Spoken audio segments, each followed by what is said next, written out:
So how do you guys approach that?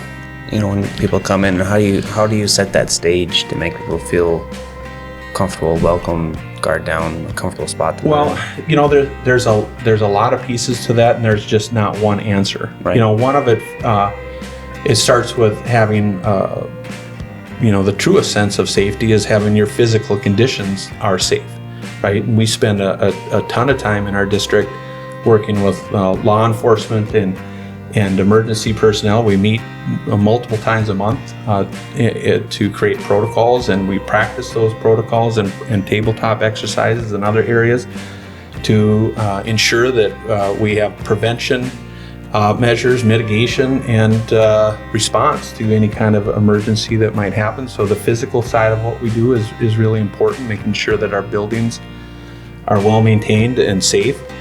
But then also, I think most folks that have had children in our district, they've heard of the term Tiger Pride. And really that's our word that summarize what we call positive behavior interventions and supports. And we're very intentional in our district to define what our expected behaviors are in all settings in our school district for our students and our adults. And we explicitly teach how to act in those environments and how to have the skills, and then we reinforce that, and we try really hard to reinforce expected behaviors with more positives than negatives, but certainly have redirects when we need to. We talk to our students about that. I've had the opportunity to speak to all of the middle school student body and the high school student body just about, talking about some things I've shared with you about this idea of public education and democracy and this opportunity for every child to pursue their dreams in life, right? So there's that piece too, but there's also the skill building component of, we might be able to define expected behaviors and teach it, but then there's also a set of skills that we need to help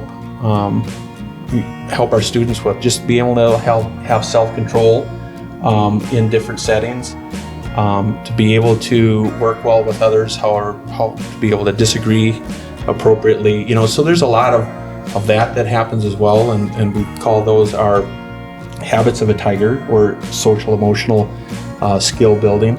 There's the mental health components associated with that. That's something that we have to have a high focus on as well. So there's just lots of different components associated with trying to create an environment where students feel safe, respected, and like they belong. And again, we are a microcosm of the greater society, and we are in the business of working with human beings, and human beings make mistakes, and we need to work through all of those mistakes with our students so that they can be prepared to live outside of the walls of our school and thrive into the 21st century.